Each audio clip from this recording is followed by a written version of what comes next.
ஒரு விசில் வச்சா போதும். நீங்கள் தேங்காய் பால் இல்லாமலும் செய்யலாம். தேங்காய் பால் கூட ஊற்றி செஞ்சோம்னா இன்னும் கொஞ்சம் சுவையாக இருக்கும். நான் இப்போ மூடிடுறேன்.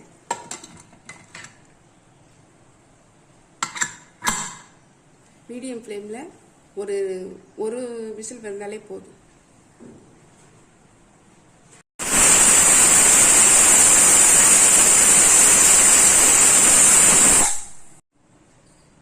விசில்லாம் இறங்கிடுச்சு.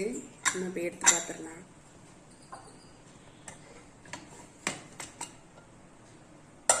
சூப்பராக வந்திருக்கு பாருங்க, உதிர் உதிராக வந்திருக்கு.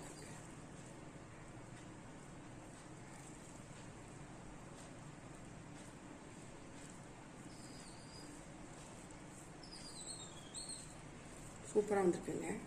நல்ல வாசனையாகவும் இருக்குது.